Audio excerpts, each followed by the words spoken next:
acostumbrados a que este tipo de actos se celebren en las grandes capitales, en Barcelona, en Madrid, en País Vasco, y muy poco en Canarias, cuando tenemos gente que trabajando y en proyectos muy interesantes, muy potentes, pero con pocos espacios para encontrarnos, para debatir, para reflexionar. Así que primero de todo, agradecerles que estén aquí, porque si no hay público, ¿para qué hacemos este tipo de cuestiones? Y en segundo lugar, a los ponentes por estar con nosotros, que ahora los presentaremos. ¿De qué trataremos hoy y de qué hablaremos? Trataremos una cuestión que por lo general tiene muy mala prensa en España, pero que entendemos que es muy importante y que se le pueda aplicar una perspectiva tanto de opinión y de reflexión como técnica. También trataremos de traer hacia el debate datos provenientes de ciencia política y de otros campos de estudio para tratar de alimentar y tener una base a partir de la cual conformar nuestras ideas. Así que por lo tanto partiremos de 4 grandes temas que iremos tratando a lo largo del debate. Empezaremos con una introducción muy breve hablando sobre la situación de las democracias en el mundo y si España, en qué medida, en qué grado lo es y cómo está ubicada en este ranking mundial. Pasaremos muy por encima por aquí para automáticamente entrar en el gran tema que es ¿por qué tiene tan mala prensa la política en España? ¿Por qué tenemos una ciudadanía tan insatisfecha, tan desinteresada, tanto con la política como con la democracia? Y aquí ya abriremos turno de debate tanto con los ponentes como con ustedes. Así que insistir en que esto no es un debate unidireccional, sino que en todo momento quien quiera puede pedir la palabra y iremos dialogando entre ustedes y los ponentes. Así que insisto en esto, en que animarles en que participen, en que intervengan y en que podamos compartir opiniones aquí entre todos. Intentando, eso sí, ser escueto y no superar mucho el tiempo, intervenciones de 1 minuto o 2, para que esto sea ágil, sea dinámico y podamos tratar todos los temas que tenemos preparados. A partir de aquí pasaremos al gran bloque, que es el 3, que es ¿para qué sirve votar? Hablaremos de quién se abstiene, por qué, cuánta gente se abstiene. Y trataremos muchas cuestiones a lo largo de este bloque de cómo votamos, por qué votamos, qué nos influencia en el voto, si afecta la corrupción al voto. Y para finalmente cerrar en algo que nos toca de cerca, porque próximamente habrán elecciones, que es qué tipo de estrategias utilizan los partidos en elecciones, por qué y qué tipo de efectos generan sobre los votantes. Y a partir de aquí arrojar luz a uno de los fenómenos tan comunes en una democracia, pero al mismo tiempo tan poco conocidos. Dicho esto, contaremos con 3 ponentes por suerte, de mucho nivel, y la verdad que es un placer poder moderar este acto con ellos. En primer lugar, me presento, que no lo he hecho. Yo soy Romen Adán y soy politólogo y consultor de políticas públicas. Y hoy me acompañarán María. María es historiadora, es activista y también es comunicadora en redes y es bastante reconocida en Canarias en estos movimientos sociales y activistas. Por otro lado, Omar es politólogo también como yo, compartimos esa formación y es consultor especializado en comunicación institucional. También podrá aportar esta visión de cómo las instituciones comunican y tratan de acercarse al ciudadano. Y finalmente, Samuel Toledano, que es profesor de periodismo en la Universidad de La Laguna y que también tiene una amplia experiencia como consultor político y por tanto también aportará esta otra perspectiva desde el mundo periodístico. Por tanto, empezamos ya con la introducción. Como les avanzaba, 3 ideas muy breves que creo que pueden ser interesantes poner desde ya sobre la mesa. En primer lugar, aunque parezca sorprendente en pleno 2023, el 70% de la población del mundo no vive en una democracia. Vive en sistemas que en ciencia política decimos autocracia, más comúnmente dictaduras. Es más, la mitad de los países no son democracias. O sea, a partir de aquí ya tenemos el frame de que no es algo tan común, de que vivimos en un sistema probablemente privilegiado. Es más, en los últimos 15 años, como pueden ver en la presentación, desde 2007 hasta la actualidad, ha caído el número de democracias, han caído en un 30%. Si encima estamos en una época de retroceso y partimos de esta base y a partir de aquí generaremos el debate. Ahora, la pregunta es, ¿qué es una democracia? Porque cada uno puede tener su interpretación, su perspectiva. Unos pensarán que implica derechos de la vivienda, otros los derechos sociales, otros participar, otros todo. Entonces, en ciencia política se decidió buscar un mínimo común, un sustrato, para estar todos de acuerdo. Y al final lo que se dijo es algo tan sencillo como una democracia es un sistema donde el partido que gobierna pierde las elecciones. Cuando veas que el partido que gobierna nunca pierde, preocúpate. A partir de aquí ya tenemos algo mínimo, algo en lo que todos podemos estar de acuerdo, que puede ser una democracia. Y ya los pensamientos de Máximo los dejamos para el debate y para reflexionar cómo queremos que idealmente sea. Y una cuestión muy interesante, dada esta mala prensa, justo con los cuadros del campanario, dada esta mala prensa de la política, y que lo he visto y se ve habitualmente en la ciudadanía, es España una democracia. Y hemos querido traerles un gráfico muy interesante, y es un grupo de politólogos expertos a nivel mundial que se dedican cada año a medir cómo son las democracias en el mundo. Y tienen en cuenta más de 300, 400 indicadores, y a partir de aquí generan un ranking mundial. Y sorprendentemente, y seguramente para sorpresa para muchos, estos politólogos clasifican a España como la democracia número 11 del mundo, por delante de países como Francia, perdón, como Alemania, como Australia, como Finlandia, como Portugal, como Italia. Es decir, a ojos internacionales, y pese a la perspectiva más negativa que tenemos en casa, se nos ve como una democracia bastante fuerte, bastante consolidada. Y a partir de aquí es interesante situar estas dos ideas para dar comienzo al debate. Así que, entrando ya en materia. Entonces, partiendo de esta base, ¿por qué tan mala prensa? A continuación daré 3 datos, 3 ideas, y ya paso turno a ponentes y a partir de aquí público, para que empecemos entre todos a reflexionar sobre este primer tema, que es la perspectiva tan negativa que tenemos sobre la política española. Primer dato. Para el 30% de la población española, la política, los políticos, el sistema político es el principal problema de España. Esto te está diciendo que tienes un problema muy grave de percepción de la ciudadanía. Objetivo no, razonado no, eso es independiente, pero tienes un problema real, y es que la ciudadanía se siente muy desafecta, muy insatisfecha, muy enfadada. Y como pueden ver, crece drásticamente a raíz de la crisis económica, se dispara y no para de crecer, y el sistema político español no ha sido capaz de reducirlo en los últimos años, sino que se mantiene en niveles muy altos. En segundo lugar, tienes una ciudadanía muy desinteresada. Es verdad que, como pueden ver, a raíz de la crisis, una pequeña proporción de ciudadanía se interesa, surgen nuevos partidos, surge el 15M, surge la crisis, que también son momentos donde más nos interesamos, pero siguen siendo porcentajes muy altos de desinterés, del 50, del 60%. Y finalmente, que es un dato demoledor, tiene una ciudadanía muy insatisfecha en sí con la democracia. Un porcentaje muy alto que responden que no están satisfechos o que tampoco están del todo contentos. Y sabemos en política que esto es muy peligroso en el largo plazo, porque puede generar que la ciudadanía sea proclive o indiferente a cambios hacia sistemas autocráticos, sistemas más, digamos así, más cercanos hacia dictaduras. Por lo tanto, tenemos 3 datos que muestran una clara preocupación sobre la ciudadanía en España. Y a partir de aquí surge la primera pregunta, que es ¿por qué? No sé si quiere empezar María, Omar, Samuel, ¿quién prefiere? ¿Quién se anima? Creo que por edad. Pues entonces yo. Samuel. A ver, ¿está ahí? ¿Se me oye bien? A ver, ahora sí. ¿Ahora se me oye? ¿No? Vale, empiezo yo por edad entonces, al fin y al cabo. El principal problema que yo creo, y cuando planteamos el tema de la democracia, y lo enlazaré justo al final de esta pequeña intervención, es el para qué sirve la democracia. Vamos a plantearlo en otro orden.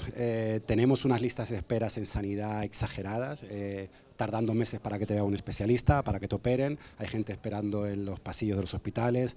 La educación tiene falta de recursos y al mismo tiempo se va mucho dinero a la privada. Nos encontramos que se privatiza al mismo tiempo también la sanidad.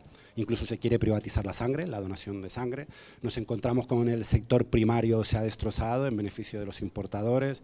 Nos encontramos con que casi el 35% de la población canaria vive en situación de riesgo, exclusión, pobreza. Nos encontramos con todo lo político que se ha privatizado desde un punto de vista general. Con lo cual hay un determinado elemento que en todos los indicadores que nos plantean, y estamos algunos de los indicadores, alguna de esos tercer diagnósticos nos da una pista, pero todos los indicadores internacionales, los que plantea por ejemplo The Economist con la unidad de inteligencia, IDEA, etcétera, suelen analizar la democracia como unas reglas de juego. Son indicadores de hasta qué punto la democracia cumple unas reglas de juego. ¿Qué es lo que pasa? Que sacamos muy buena nota en cuanto a estas son las reglas de juego si se cumplen. Separación de poderes, tenemos de alguna forma eso bien estipulado, tenemos formalmente una libertad de expresión, tenemos una serie de requisitos que nos hacen que la evaluación de las reglas de juego sea muy positiva. Pero el problema de la democracia es que no es el fin, es el instrumento para cambiar la vida de la sociedad. Y si la sociedad se encuentra con que tenemos unas reglas de juego y tenemos un sistema muy bonito y que puede recibir muy buena nota, que evidentemente también se puede cuestionar también ese sistema de evaluación, pero no sirve para resolver los problemas de la ciudadanía, es que estamos teniendo un enfoque distorsionado, o por lo menos estamos apuntando en una dirección que no es la correcta. La democracia no es el objetivo, la democracia es el instrumento para conseguir que se mejore la vida del conjunto de la ciudadanía. Y si al mismo tiempo vemos que todos estos problemas que antes he mencionado, que simplemente son unos cuantos, al mismo tiempo nos encontramos con que hay unos sectores que se siguen beneficiando a pesar de estas circunstancias, la gente percibe, oye, aquí hay algo que no está funcionando. Sí, tenemos una regla de juego muy bonitas, podemos intentar cambiar las cosas, podemos votar cada 4 años, tenemos que aplaudir porque estamos muy contentos, pero la democracia no está resolviendo el conjunto de la ciudadanía. Y es normal que la gente sienta que la democracia no está funcionando porque efectivamente no está funcionando. Los índices de pobreza son escandalosos y tenemos una democracia, pero la democracia tiene que resolver eso. No es concebible que a día de hoy haya 35% de la población viviendo en pobreza. Ese es el problema de que la gente no confía en la democracia porque no resuelve los problemas. ¿Sí? ¿Quieres seguir, Omar? Quizás el único micro que funciona es ese, ¿no? ¿Quieres seguir, Omar? Sí, quiero. Pero es que no estoy... Ahora sí estoy hablando, vale. Canarias ha elegido, por ejemplo, tener un 35% de pobreza. Es una pregunta que tengo, ¿no? Incluso quienes gobiernan ahora, que se supone que es un gobierno diferente al de los últimos 26 años, es un gobierno del Partido Socialista, de Podemos, de Nueva Canarias, de Agrupación Socialista de Gomera, se ve con amplias dificultades, no solo de decirnos ahora de estos 4 años que va a conseguir reducirlo un poquito, sino se ve con amplias dificultades de ofrecernos un proyecto de vida que nos haga pensar que Canarias puede ser algún día un lugar donde no haya gente pobre, donde el empleo sea de calidad, donde no dependamos de empresas turísticas que tienen la gran cantidad del dinero que producimos nosotros. O sea, no se reparte aquí la riqueza, o sea, viene un montón de dinero de Europa y se queda en Europa, ¿no? Entonces, claro, quizá la democracia es un sistema limitado, es decir, nosotros hemos elegido lo que hemos podido durante los últimos 40 años y hasta aquí hemos llegado. Si a alguien se le ocurre alguna vía para conseguir que se suban los impuestos, se redistribuya mejor la riqueza, ya que otros empleos, va a ser una vía muy lenta. Y además estoy viendo muchas caras aquí de gente que está muy implicada en que eso sea así y es un camino muy... Eso yo creo que es lo primero que hay que asumir, que la capacidad que tiene la democracia es muy limitada, requiere el trabajo de muchas personas. Hemos llegado aquí a través de la pérdida de muchas vidas realmente y del trabajo de mucha gente anónima, ¿no? Y entonces por eso también creo que tenemos que dejar de idealizarla como sistema y quizá preguntarnos individualmente qué estamos haciendo por ella. Solo un 5% de los españoles militan en un partido político. Eso es interesante, ¿no? En tanto en cuanto los partidos políticos son el mecanismo para llegar a tener poder, el poder público, para que los nadie, o sea, la gente que nos apellidamos, pues Martín, Pérez, Rodríguez, González, tengamos, antes la gente que estaba en política era gente con apellidos, con dinero, ¿no? Eso ahora ha cambiado. La sociedad no tiene, yo creo, las facilidades para llegar hasta ahí, no tiene el tiempo y sobre todo no se ve en un dilema en el cual tienes que decidir si dedicar tu tiempo a los demás y implicarte políticamente, poder tener ese tiempo o olvidarte de la política, que es lo que yo creo que hace por lo menos la mayoría de los jóvenes, ¿no? O sea, se dice que el 70% de la gente vota y tal. Yo conozco mucha gente a mi alrededor que no sabe que el día 28 hay elecciones, 28 de mayo, que a lo mejor son mis amigos, están acostumbrados que soy yo el que habla de política en el grupo, ¿no? Tomo una cerveza y les empiezo a comentar lo del caso Mediador o cualquier tontería de estas. Pero es real y yo creo que es en cierto modo porque no tenemos la esperanza de que lo que está ocurriendo pueda servir para algo. Cuando hablaba Samuel, y ya termino, me llamó la atención una cosa que dijiste que es verdad, que la democracia son las reglas del juego, ¿no? los españoles, porque no tengo datos de Canarias, pero supongo que son similares, tenemos una cosa muy mala, muy mala, muy mala, que es que somos el primer país del mundo en polarización efectiva, es decir, somos el primer país del mundo en yo nunca votaría al partido que más detesto, ¿no? Y claro, yo me lo planteo a mí mismo, yo he votado a 3 partidos en mi vida. Creo que a día de hoy no voy a votar a ninguno, o sea, todavía no sé a cuál voy a hacerlo, de hecho, pero no, vamos, nunca jamás votaría a otros, ¿no? Y creo que es que somos una sociedad muy emocional, nos matamos hace 80 años por cosas bastante, no sé, somos una democracia muy joven y por mucho que tengamos unas reglas del juego fantásticas y haya un sistema aparentemente súper racional, los jugadores somos nosotros y creo que estamos jugando un poco mal, ¿no? María. Hola, ¿se me escucha? Sí. Bueno, yo seguramente sea una de las personas más decepcionadas de las que está aquí con el sistema en general. Yo al final me limito a pensar que esto es un problema, además que es uno y que afecta a todo, y es el sistema capitalista, ¿no? Yo pienso que viviendo en un sistema capitalista no vamos a poder crecer de ninguna forma como sociedad, ¿no? Hablamos mucho de progreso y demás. Y encima, bueno, desde mi punto de vista, creo que a Canarias le afecta algo que es el colonialismo, ¿no? Que es uno de los efectos más devastadores que tiene el capitalismo. ¿Qué hace el capitalismo? Pues lo que hablaban los compañeros, o sea, acrecenta las desigualdades.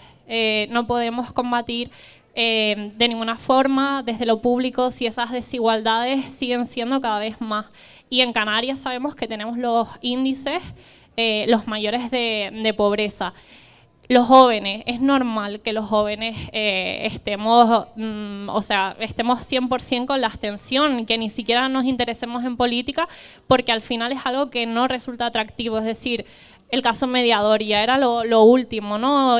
Cuna del alma. Son cosas que son completamente desmotivantes y que dices tú, es que no cambia, es que estamos hablando de un gobierno que se supone que acabamos con muchísimos años de coalición Canarias, de corrupción, para que ahora, 28 de mayo, que está por llegar, nos encontremos con estas sorpresas, ¿no? Entonces, claro, yo entiendo la decepción que pueda tener la gente y la decepción que podemos tener los jóvenes.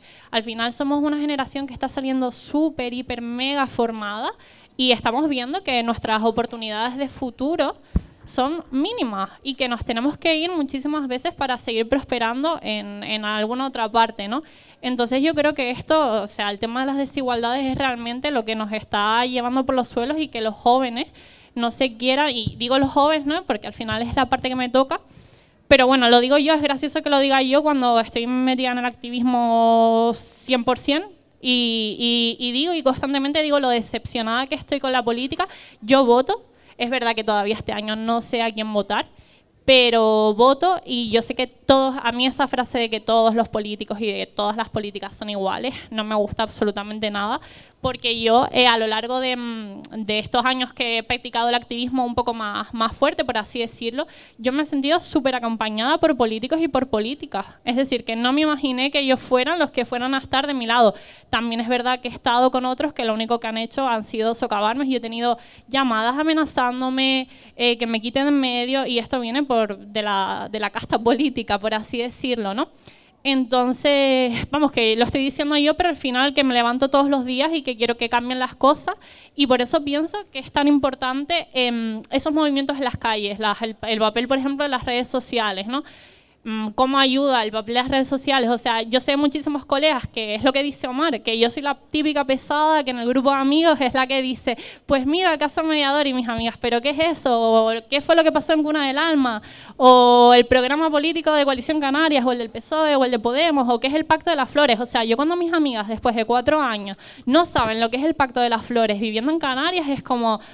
Jolín, qué preocupante, ¿no? Es decir, el otro día, por ejemplo, que hicimos una especie de manifestación en el Médano y llevamos un cartel, bueno, no sé si saben que el Médano ahora tiene un problema con las aguas residuales y que nos estamos bañando en caca, como ponía el cartel, y los jóvenes de 16 y de 17 años decían, quítense de ahí, que quiero escuchar a Bad Bunny, y era como, jolín, es que esto me parece súper preocupante, ¿no? Y estas son las generaciones que vienen y que están cero interesadas en política, y entiendes cuando la educación al final está tan privatizada y seguimos en ese factor de desigualdad tan grande, que las generaciones, la educación que tengan cada vez vaya empeorando. Entonces, es como un bucle, ¿no? Dices, pero esto va a cambiar a mejor o a peor. Entonces, claro, yo salgo a la calle y veo por un lado que la gente, los movimientos sociales volvieron en una especie de auge. Por ejemplo, por el caso del Puertito, de Cuna del Alma.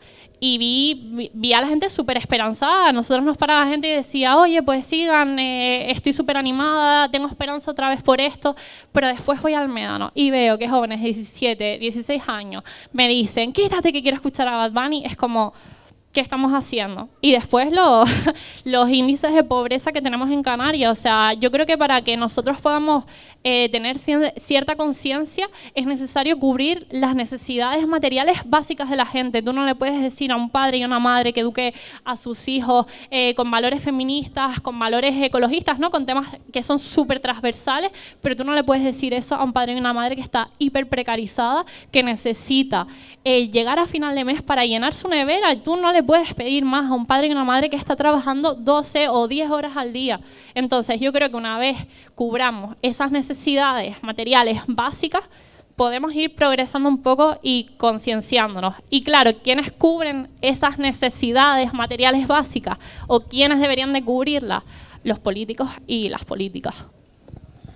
Me gustaría sintetizar dos ideas que han salido. La primera es, en este caso, la democracia como una herramienta, como un medio para un fin superior, que sería, que comentaba tanto Samuel como María, una serie de derechos, una serie de necesidades que queden cubiertas, pero que al mismo tiempo una ciudadanía que participa poco, trata de influir poco y que por tanto tal vez no presiona lo suficiente para que el camino que se tome y las decisiones que se tomen vayan por ahí.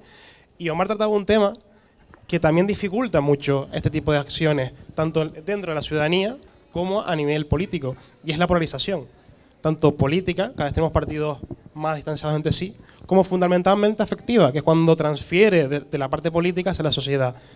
Por dar un dato muy curioso, en Estados Unidos vieron que a raíz de la llegada del anterior presidente y la gran polarización que se generó, las cenas de Navidad empezaron a durar hasta 1 o 2 horas menos, porque cuando se juntaban familiares republicanos y demócratas no se aguantaban y por tanto iban, cenaban media hora y se marchaban. Entonces, eso era una clara muestra de cómo se transfería esa polarización tan grande a las sociedades, incluso a las propias familias. Y por aquí me gustaría seguir caminando, porque al final, ¿de dónde vienen estos niveles tan altos de polarización que tenemos en España? Cuando ustedes reflexionan, ¿cuáles son las fuentes? ¿Hay parte de culpa de la ciudadanía? ¿Hay parte de culpa de los partidos? Si quieres comenzar, Samuel. Insisto que si alguien quiere empezar a participar y se anima a dar opinión o preguntas, que levante la mano y pasamos palabra también. Hay un problema fundamental, y María lo ha comentado. Cuando estamos hablando de política, automáticamente estamos hablando de partidos políticos, estamos hablando de un modelo representativo. Y le estamos dando un protagonismo exagerado muchas veces a los partidos políticos. Tiene su cierta lógica porque son las instituciones las que de alguna forma van a llevar determinado tipo de políticas y las van a plasmar. Pero realmente las instituciones siempre van a la saga. Es decir, los grandes cambios sociales que hemos tenido desde un punto de vista laboral, con los derechos laborales, vinieron en huelgas en Estados Unidos, en movimientos socialistas a finales del siglo XIX, principio del siglo XX. El voto a la mujer no lo dieron los partidos políticos. Las sufragistas tuvieron que tirarse a la carrera de los caballos. Los derechos civiles en Estados Unidos no se los dieron a la población negra por arte de magia. Los derechos que podemos tener desde un punto de vista identitarios tampoco nos los vienen regalados. Estamos hablando de la ley trans, matrimonio homosexual. Todo esto son conquistas sociales y las conquistas sociales se han hecho en la calle. Entonces, estamos dando un protagonismo a los partidos políticos que de alguna forma es desmedido. Estamos haciendo todo que gira a través de ellos y ellos se lo creen. El modelo representativo se ha convertido en un modelo que nos tiene coartados, nos tiene atados de pies y manos. Es un modelo representativo que a nivel, ya cuando hablamos por ejemplo de estadísticas, de indicadores de democracia, cuando tenemos los informes de IDEA, suspendemos en participación política de la sociedad civil. Democracia directa suspendemos, salvo Suiza, que celebra de vez en cuando y de una forma más regular democracia directa. En España y en el conjunto, la democracia directa o la democracia participativa es una excepción, está ninguneada al máximo. Y básicamente, además, es lo que se pretende de tú estás en la calle, y lo vimos en España con el 15M, tú estás en la calle, ¿quieres decir algo? Entra en el Parlamento, pero luego entras al Parlamento con su regla de juego y ahí hemos perdido automáticamente. No estés en la calle, entra al Parlamento, te invitamos. ¿Qué es lo que sucede? Miren los datos y las estadísticas de las iniciativas legislativas populares. En España se ha presentado más de 100. Solo 2, que yo tenga entendido, han salido adelante. Una, tema de compartir deudas en las comunidades de vecinos, y la otra, los toros bien de interés cultural o una cosa similar. De más de 100 iniciativas legislativas populares. ¿Qué es lo que pasa? Que los partidos políticos se han convertido en los representantes y consideran que tienen la soberanía. Esto es algo que la Constitución lo deja muy claro, la soberanía está en la ciudadanía. Todo el debate que gira en torno a los partidos políticos, el problema es que al final generamos que la política gire en torno a ellos, les alimentamos y pensamos que la política son 4 años o cuando nos toca votar elecciones. Por lo tanto, hay un punto en el cual no participamos, no entramos, hay una doble responsabilidad, por supuesto. Pero evidentemente el sistema político está encantadísimo con eso, porque nosotros nos limitamos a hacer la política cada 4 años y votar. Y si tenemos esos datos que tenemos de esos indicadores de los problemas, pues al final estamos desencantados. El problema o la solución es que nosotros tendríamos que volver a hacer la política constantemente en la calle, es la que da resultados. Es decir, estamos en un partido político, cuando entra en el gobierno nos desactivamos. Cuando entra el de la oposición nos volvemos a activar. Aquí no hay huelgas generales, está habiendo huelgas generales en Francia por subir las pensiones, aquí no las comemos. No, perdón, por subir las pensiones no, por subir la edad de jubilación, y aquí no la tenemos tragadas. En el Reino Unido está el movimiento Enough is Enough, con el movimiento también de Stop the Votes, están saliendo a la calle profesores ayer, profesores y doctores. ¿Qué es lo que sucede? Que solo salimos a la calle y hacemos la presión desde la calle cuando estamos fuera. Cuando estamos en el gobierno nos desactivamos. El único problema es que los partidos políticos ni siquiera son soberanos. ¿Por qué? Porque hay una presión que no es la de la calle, sino la que viene detrás de los despachos, que es la que está contento. Los que están dando palmadas, por ejemplo, que haya un gran debate identitario, son los que han financiado, por ejemplo, a Vox. Están dando palmadas. Miren la lista de quién financió a Vox. Están encantadísimos con que el debate se centre en el sí es sí con género. ¿Por qué? Porque los debates entonces no van a dónde están los impuestos a las grandes fortunas. Porque hay que defender incluso derechos que ya teníamos adquiridos. Los derechos del aborto hay que volver para atrás. Nos han marcado la agenda política. Por lo tanto, hay una estrategia doble que nosotros teníamos que plantearlos. Es tener la calle de forma activa, sistemáticamente. Esto o cualquier otro ejemplo esté gobernando el tuyo o gobernando el otro. Porque si simplemente cuando está gobernando el tuyo te desactivas, y ya sabemos que eso además muchos de los movimientos que están en la calle luego se incorporan a la política, desactivas la calle y desactivas un sector que te está tirando hacia tu lado para que no entres en el sistema rutinario con esa forma de trabajar que tiene el sistema que hace que para aprobar un cambio, llámese ley Mordaza, sigamos de nuevo con la nueva ley Mordaza o con la del año 2015 y sigamos con ese mismo problema, porque desde la calle nos está empujando. No se está haciendo algo que se tendría que hacer para intentar contrarrestar el peso que puede tener ese sistema privado que te tira muy sutilmente con chaqueta y corbata. Samuel, si me deja pensando una cosa. ¿Qué otro tipo de organizaciones se pueden formar para influenciar el poder público sin ser los partidos políticos? Toda la gente se reirá, pero en Canarias ha habido 2 consultas de participación ciudadana masivas, digo masivas, de 4.000 votos. Una fue para no permitir fumar en la playa de las Canteras y la otra fue para elegir el nombre del volcán de La Palma. O sea, ese es el nivel. Es la única manera, el único mecanismo que ha habido para darle la voz a la gente más allá de los partidos políticos. Por momentos parece que la única solución es esa.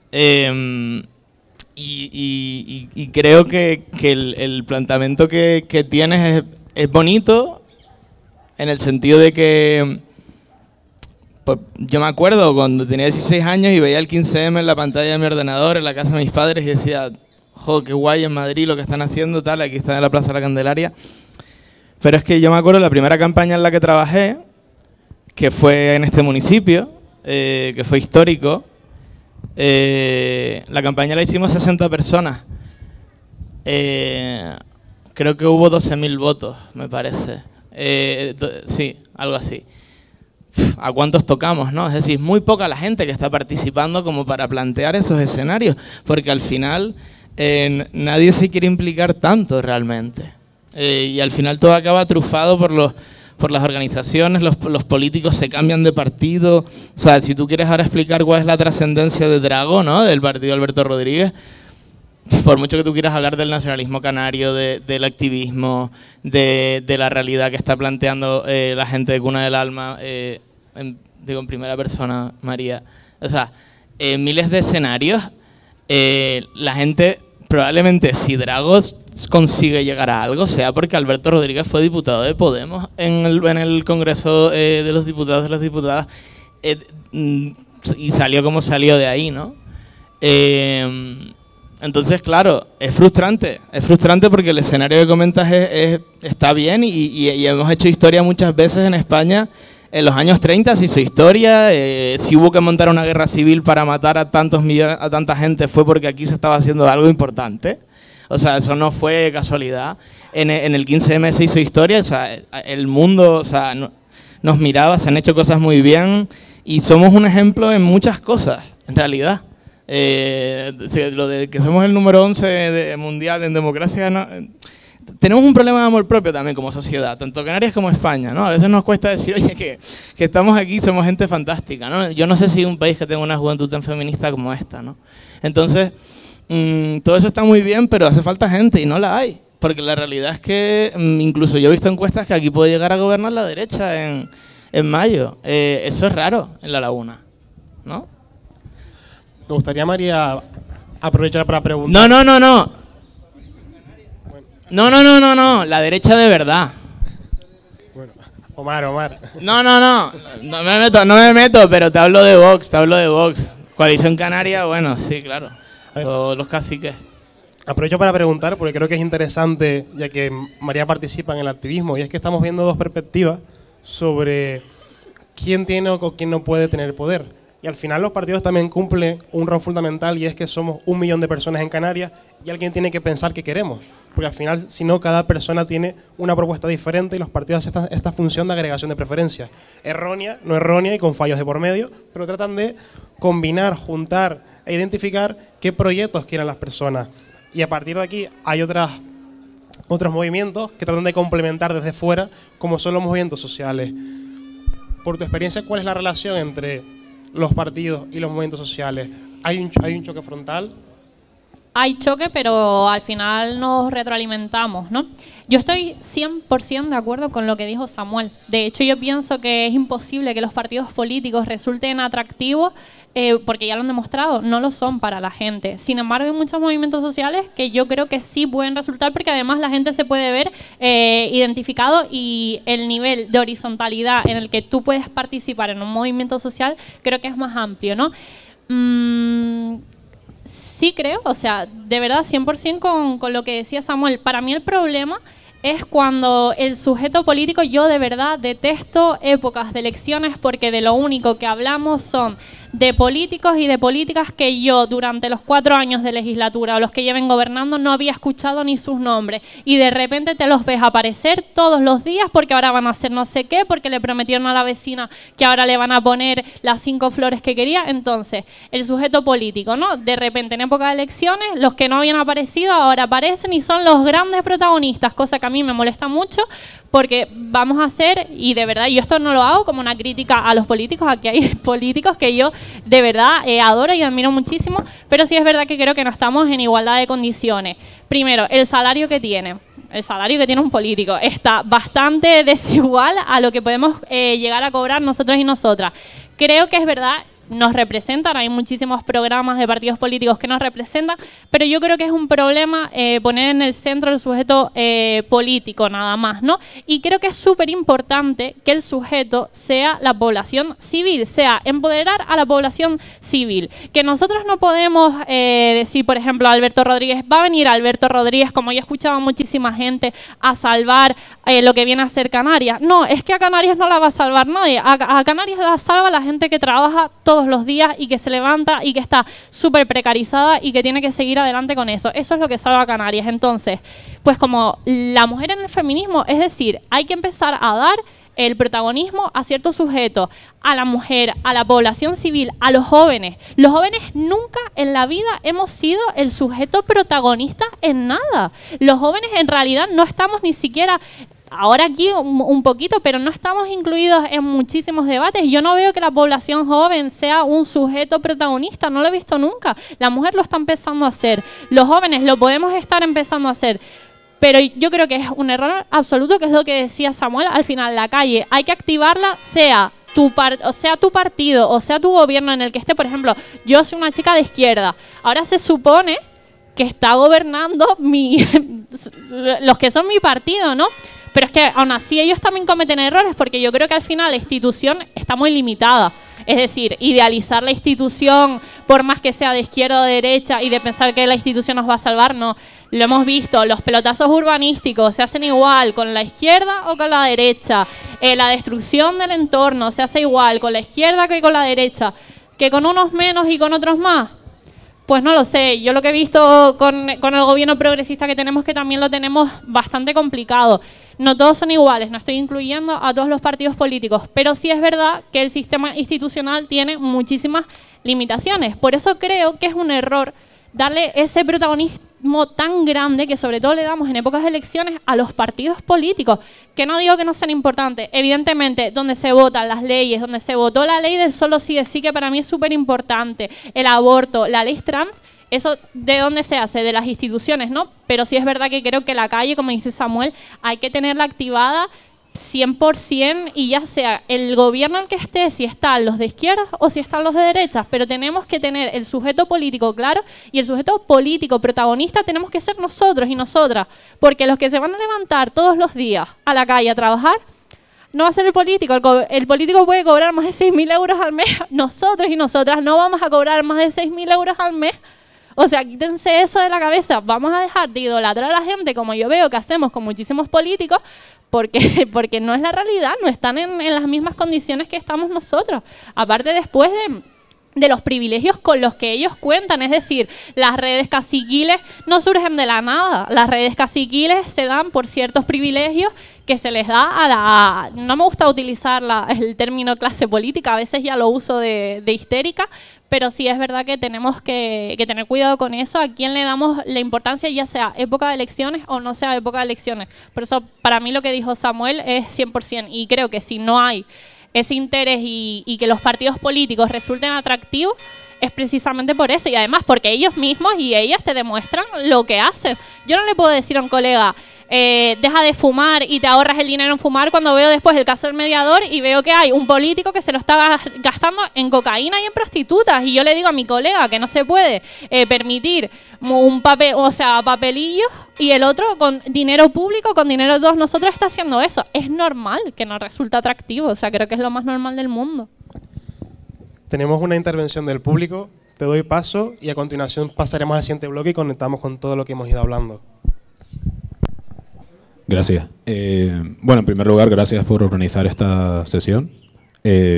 Solo quería añadir o plantear 2 o 3 preguntas. En primer lugar, con lo que comentaste antes de que hay 1 millón de personas en Canarias, hay 2,5 millones, 1.600.000 con derecho a voto y 160.000 en La Laguna. Solo como referencia. Por otro lado, me pareció genial el gráfico que mostraste antes con el índice VDEM y luego los datos del CIS, porque yo lo que me pregunto ahí es ¿cuáles son las asignaturas que tiene que aprobar una democracia según ese índice VDEM para estar unas décimas por encima de Francia o Alemania? Bueno, unas centésimas, porque nosotros estábamos en 0,87 y los partidos que estaban por debajo estaban en 0,86 o así, ¿no? Entonces, ¿cuáles son esas asignaturas que hay que pasar para estar por encima de esos países? ¿Y de qué manera eso se contrasta con la percepción ciudadana? Porque creo que lo que está apuntando ahora, está señalando María, es muy importante. O sea, la percepción, el criterio ciudadano. ¿Existe algún índice o descriptor que realmente pueda medir o que se esté midiendo ahora mismo para evaluar el criterio político de la población? ¿Cuándo nos vamos a poner nosotros en el punto protagonista? O sea, ¿existen realmente esos índices para ver en distintos países si la población tiene mayor memoria política o mayor criterio político? O, por casualidad, no sé, ¿existe algún país en el cual cuando sales a la calle y alguien te habla de cualquier tema, de repente sientas que no todo el mundo está en manos de memes, fake news y sensacionalismo para medir qué es lo que hacen los políticos a su entorno? ¿Existe algún lugar así? O sea, ¿se mide eso? Y luego, por otro lado, aprovechando lo que supuestamente aprendimos de la cuarentena o del encierro, es que algo que no ocurría justo antes de la cuarentena es que nadie leía ni el BOE ni el BOC para absolutamente nada. Si le decías a alguien que en base a una reciente polémica o noticia, lo hicieran para ver qué parte de verdad había en esa noticia o en ese vídeo de un medio de comunicación muy conocido que lo estaba manipulando, te llamaban loco, te llamaban friki. Pero durante la cuarentena la gente lo empezó a hacer. ¿Cuántas personas de esa gente siguen consultando el BOE y el BOC para contrastar la supuesta información que consumen para juzgar la salud democrática o la calidad de su democracia? Y termino ahí. Gracias. Muchas gracias. Te respondo rápido y también si alguno quiere intervenir. ¿De este bloque o de los próximos? Vale, sí. Si te parece, habla y luego ya recogemos las dos y cerramos bloque. ¿Qué tal? Gracias, compañero.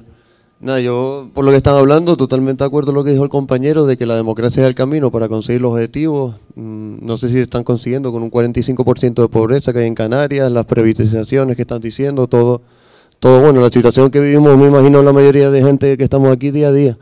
Estoy de acuerdo con lo que dijo el compañero, de que las cosas se cambian en las instituciones, en el Congreso, porque si no la única solución sería una revuelta o tal, y la única forma democrática sería en las instituciones.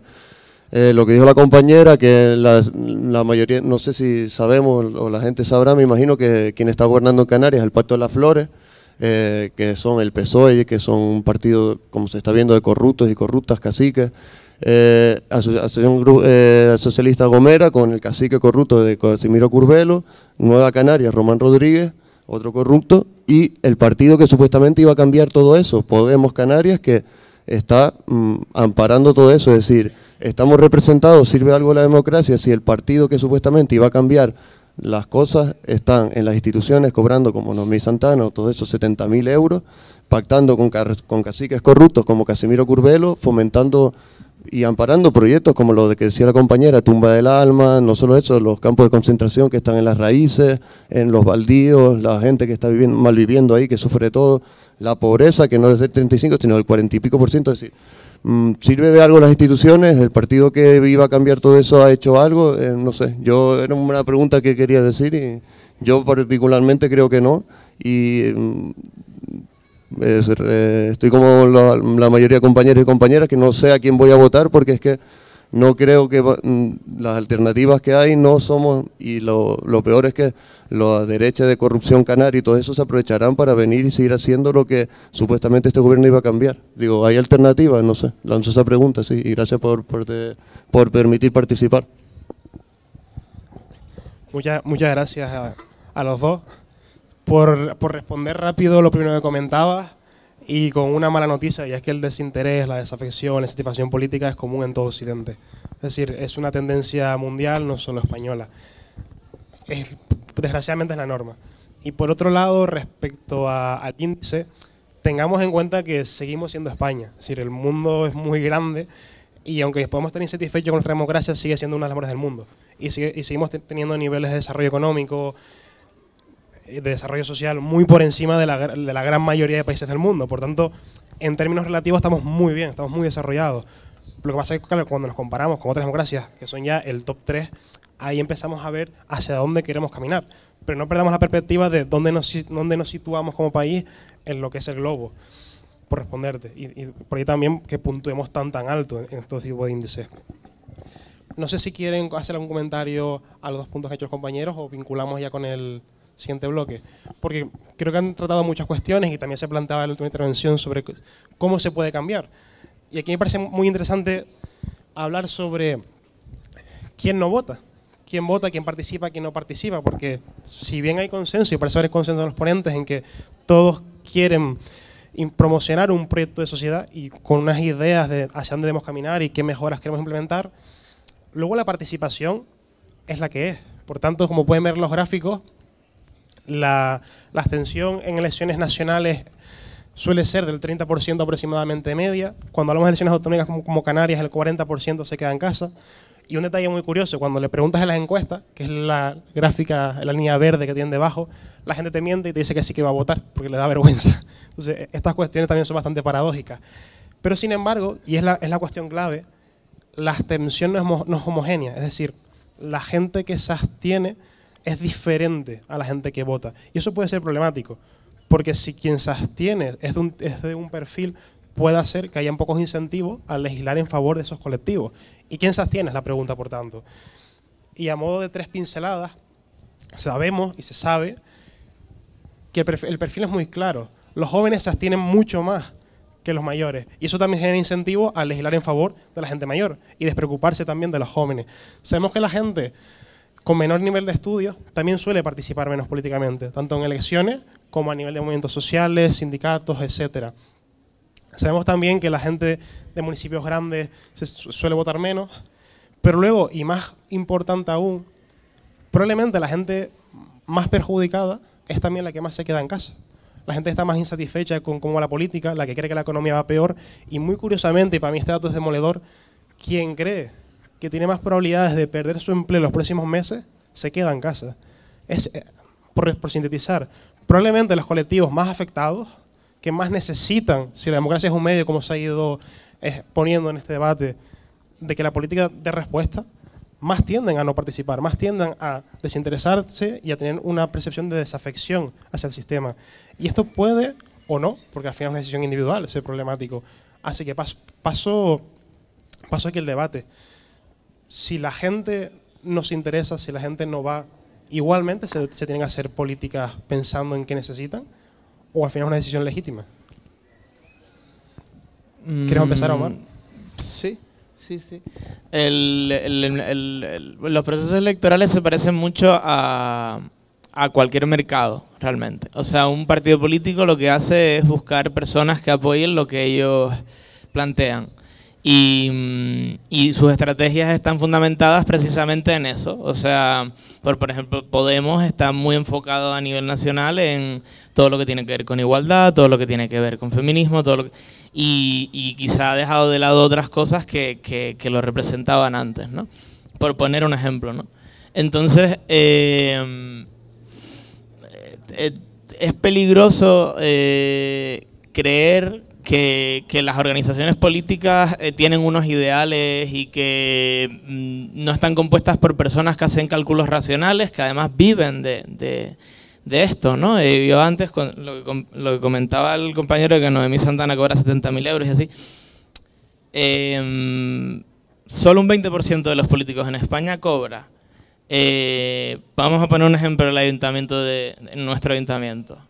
De los 27 concejales cobran los que están gobernando y luego cobran los portavoces. Y luego los portavoces son como los líderes de cada grupo y luego tú, pues si tienes 6 concejales, que son bastantes, pues ya el segundo también cobra, pero los demás están sin cobrar. Es decir, la gran mayoría de la gente que está en política en España no se beneficia de ello. Porque no está cobrando de ello. Otra cosa es que estén en un partido y en algún momento puedan llegar hasta ahí, ¿no?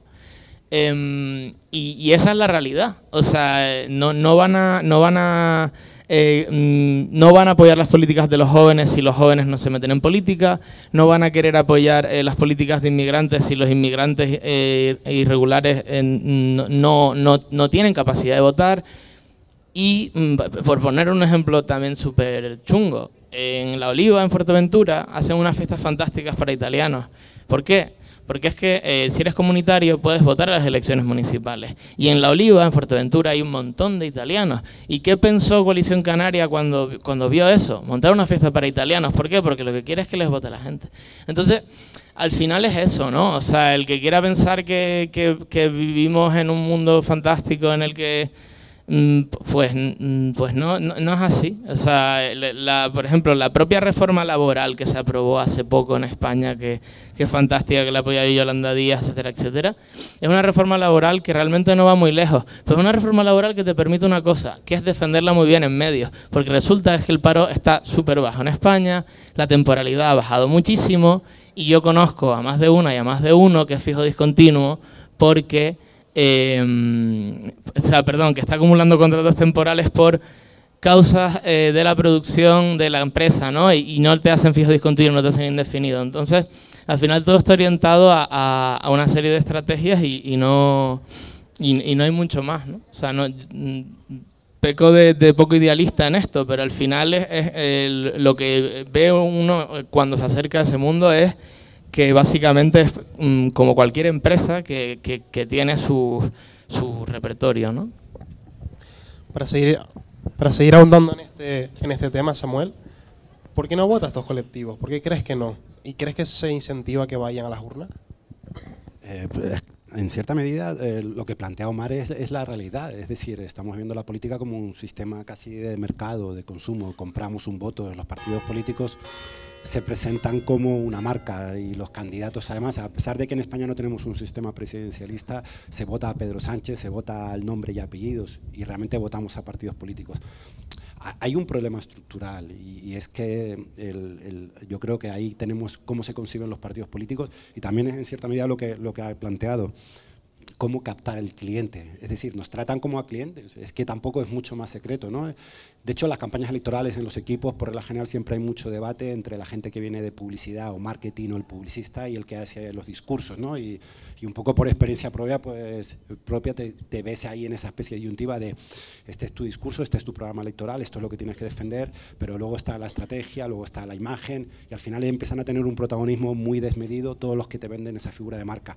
De hecho, todos estos asesores que han visto famosos, Iván Redondo, etcétera, y otros que estaban, por ejemplo, en el caso de Juan Manuel Moreno en Andalucía, etcétera, son gente que trabaja para diferentes partidos. Trabajaron también para Gustavo Petro en Colombia, es decir, da igual que seas izquierda o derecha. Si no me equivoco, Iván Redondo había estado también con Sánchez Vara, creo, en Extremadura. Es decir, da igual, te puedes vender un producto de izquierda o de derecha, etcétera, donde pongas tus límites, donde lo que tú quieras. Es decir, el partido político es una marca y se lo quieren vender.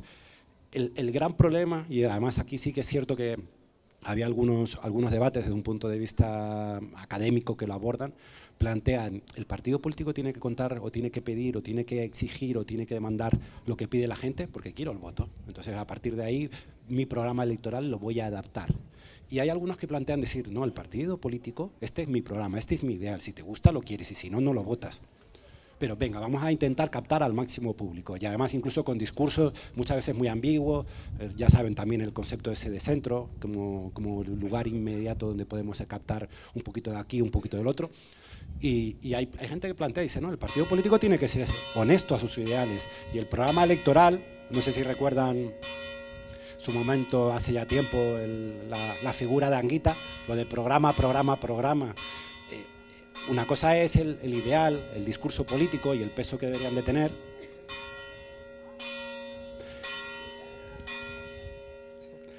Y otra cosa es esa estrategia de comunicación. Esto para el remate. La estrategia de comunicación. Amén. Lo que nosotros buscamos, o que lo que debería buscar un partido político, evidentemente, es ser fiel con su honestidad. Yo creo que la gente percibe que los partidos políticos son marcas, y la gente lo termina de percibir. Ya no solo por los casos de corrupción y lo que puede ser de cómo se mueven y los saltos. Miren en cualquier municipio de Tenerife y en algunos candidatos que se han presentado y aparecen dando tumbos desde algo de aquí y al otro lado. Las etiquetas, ¿no? A lo mejor el argumento es que se vota a la persona. Vale, no. No todo vale en política y al final nos encontramos con que la población lo percibe y es lógico. Y si luego todo eso le sumamos lo que habíamos comentado al principio, de los problemas siguen estando ahí, esos problemas siguen estando ahí. Nosotros queremos un partido político para que nos resuelva los problemas de la ciudadanía. Pero sabemos lamentablemente que además el partido político y las instituciones ya no son simplemente actor, es que se han convertido en el escenario de la batalla. Por eso antes mencionábamos un poco lo del tema de la calle. Es el lugar, el Parlamento ya no es simplemente el actor, es el lugar donde de alguna forma se va a significar el ágora moderna, donde por aquí van a debatir, además las puertas giratorias ya las conocerán, siguen girando y girando y girando y no pasa absolutamente nada, y los de Ferrovial se van, ACS sigue forrándose, las constructoras pagan una pequeña multa, pero bueno, no pasa nada. Al fin y al cabo van a seguir teniendo contratos públicos y con eso podemos seguir hasta que nos cansemos. Y la calle se ha desactivado. Con lo cual los partidos políticos son un escenario donde se presiona. Es donde hay que tocarlos. Quizás no son los actores que van a hacer las cosas desde un punto de vista de sus ideales, sino van a ser los lugares a los cuales te van a presionar con un maletín o con muchas más cosas, como hemos visto con el caso Mirador, o te pueden presionar desde la calle.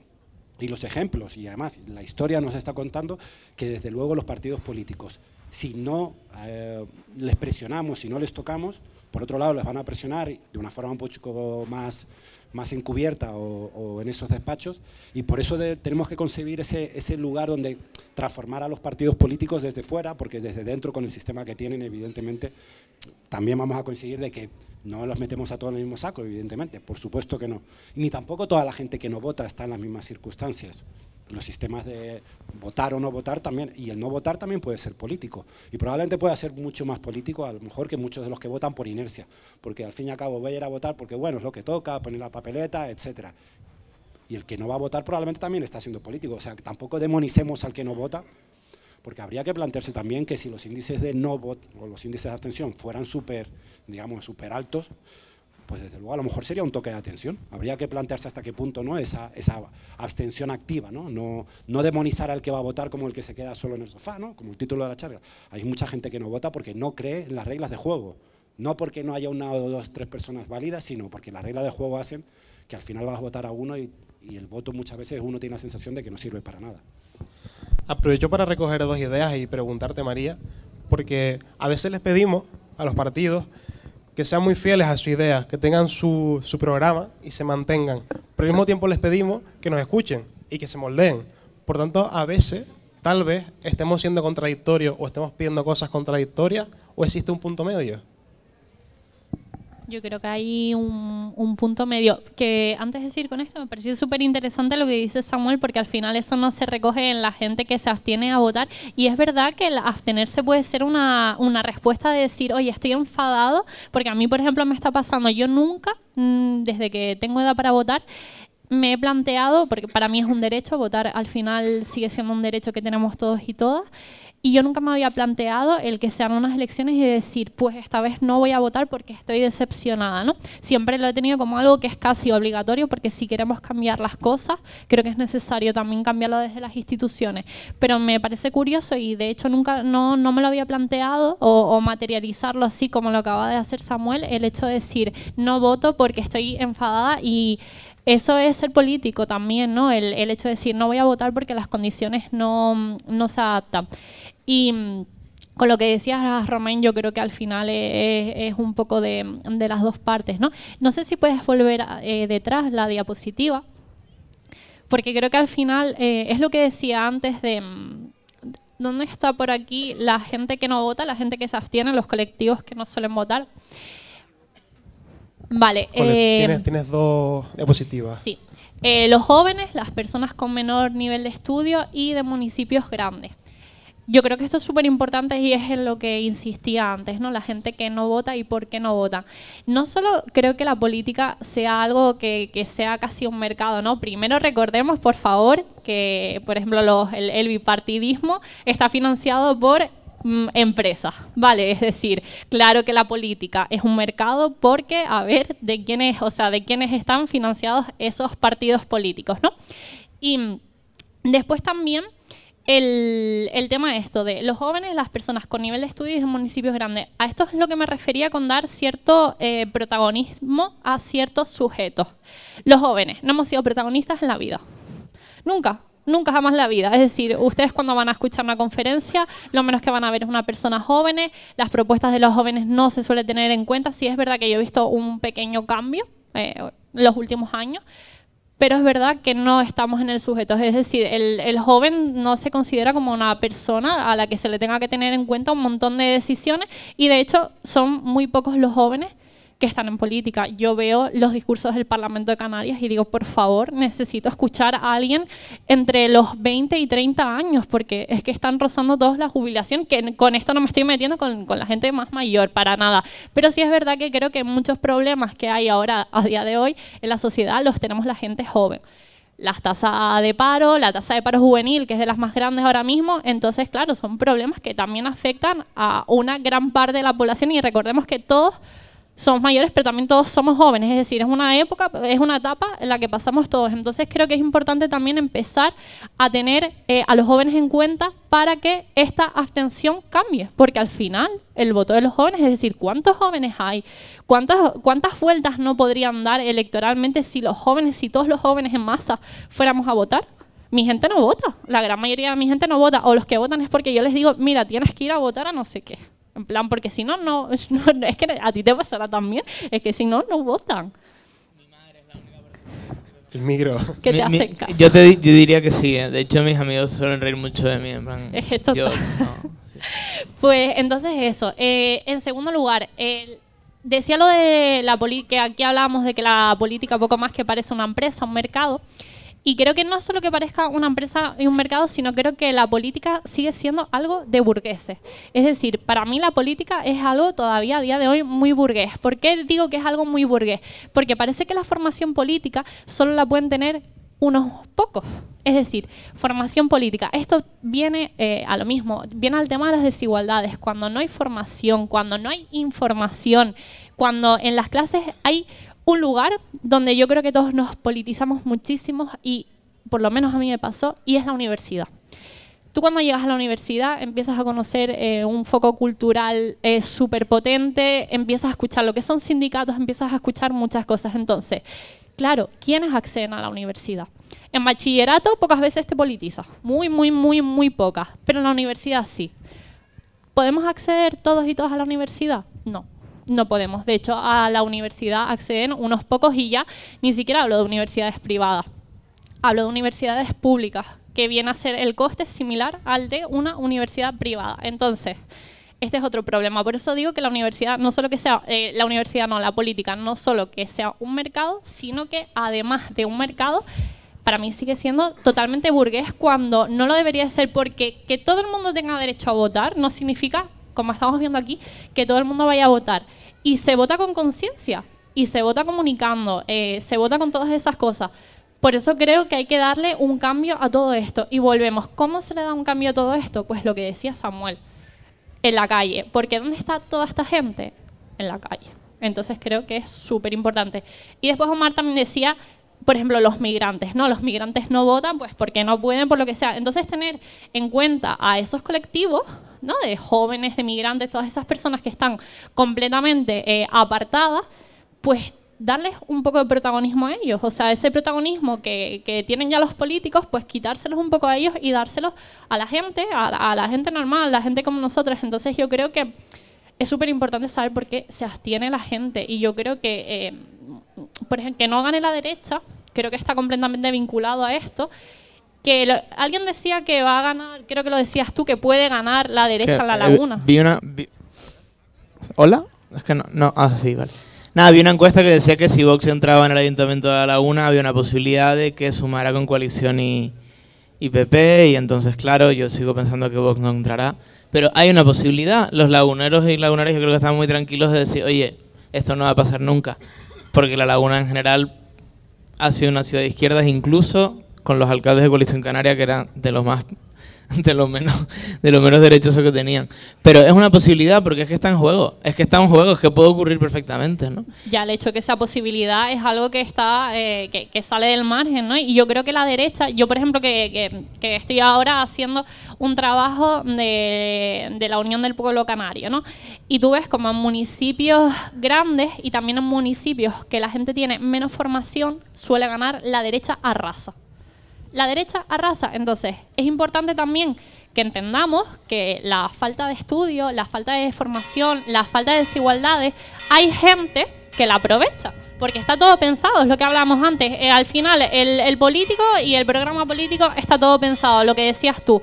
Por ejemplo, que tú ahora el foco del debate lo pongas en la ley del aborto cuando sería algo que debería estar súper subsanado ya, y estás quitando el protagonismo a otra cosa, el tema de los impuestos, por ejemplo, en que la gente no se meta con vamos a quitarle el dinero a los más ricos. Entonces, y eso tiene que ver directamente, o sea, que la derecha pueda gobernar en La Laguna, por ejemplo, que es una ciudad de rojo, o sea, es una ciudad de rojo. Que la derecha tenga la mínima posibilidad, aunque no llegue, yo creo que es algo que tenemos que mirar, y eso yo creo que tiene que ver también con que cada vez más las desigualdades están ahí. Si la gente no tiene formación, si los jóvenes no se ponen en el debate, toda esa gente que se abstiene va a seguir completamente ausente de la política. Es que muchas veces, viendo el gráfico que nos trae Romen, que creo que nos da un muy buen mapa a todos, lo de las personas jóvenes, lo de gente con menos formación.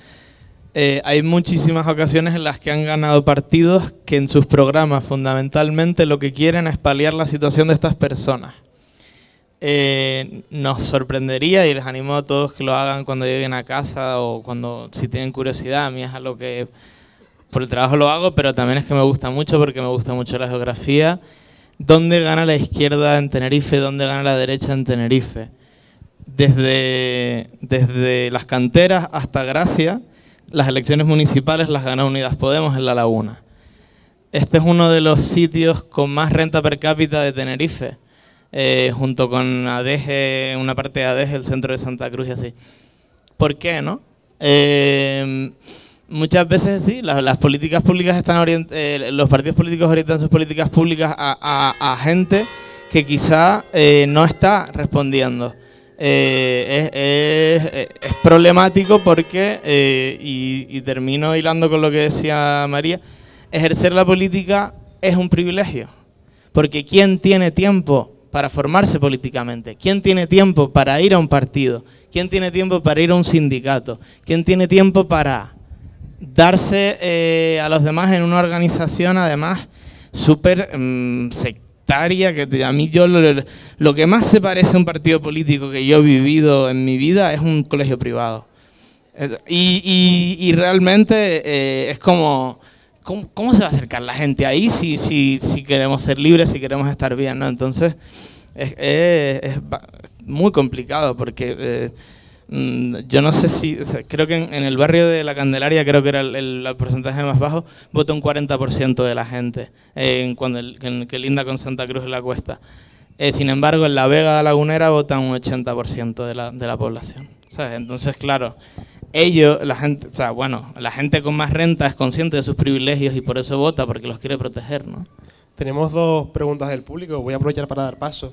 Y antes, también por dar un dato de estudios que sabemos que tenemos y que probablemente les vaya a sorprender, porque es mucho más positivo de lo que en general ahora mismo es la opinión aquí respecto a la política. Y es que si les preguntamos, perdón, que hay muchas cuestiones, si cumplen los partidos sus promesas electorales, los estudios que tenemos para todo el mundo es que cumplen el 70%. Y los estudios que tenemos para España es que cumplen entre el 70 y el 80%. ¡Ostras! Cumplen más, muchísimo más de lo que pensamos. Muchísimo, muchísimo, muchísimo más. Y eso contrasta con la percepción al mismo tiempo tan negativa que tenemos de los mismos. Aprovecho porque creo que es una cuestión interesante de situar a la hora de seguir reflexionando en estas cuestiones. Y doy paso.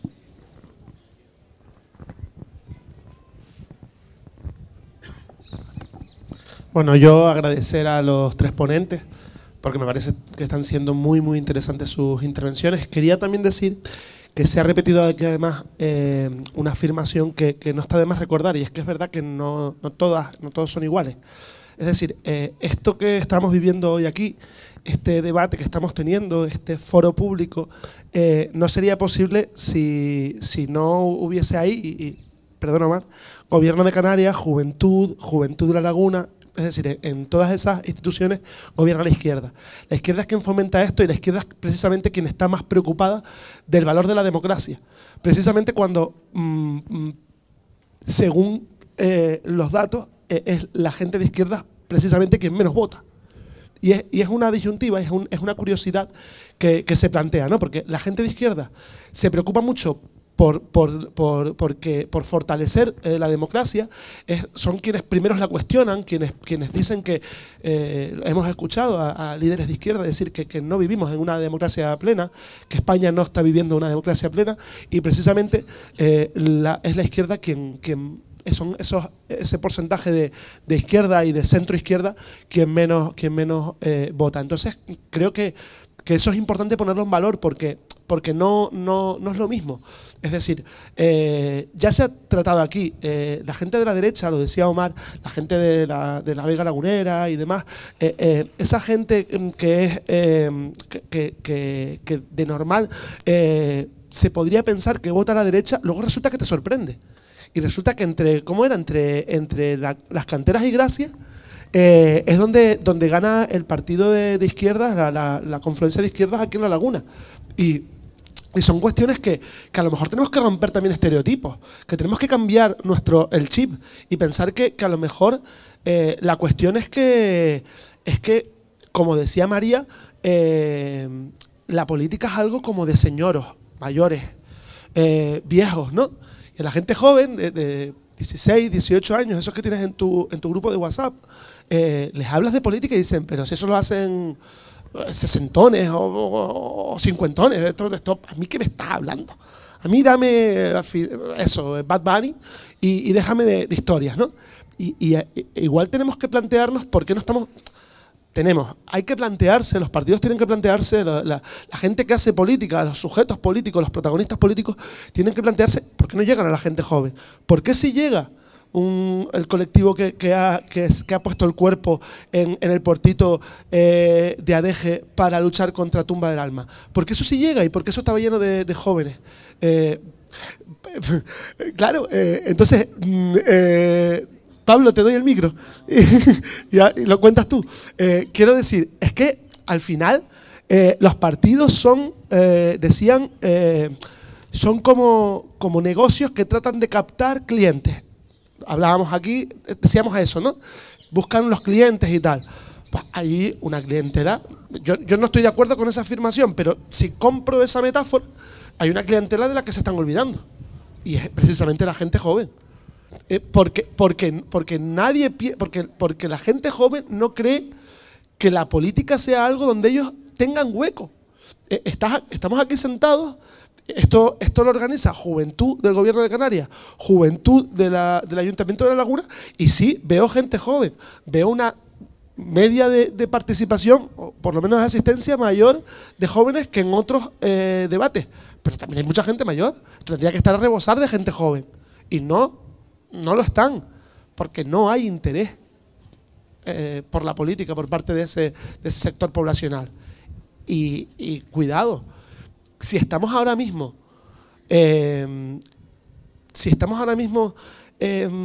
fortaleciendo o de alguna manera promocionando la desafección de la gente joven por la política, luego esa gente seguirá interesada en la política cuando cumplan 30, 40, 50 años.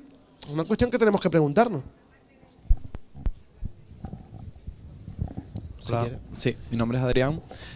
Nada, simplemente a veces me he planteado que igual la gente deja de votar porque la política se convierte en algo muy hermético, en el que pues depositamos nuestra confianza para un periodo de 4 años y no sé, en una sociedad en la que cada vez está más frecuente esto del poliamor, la vida dura 15 segundos y paso a la siguiente historia y demás.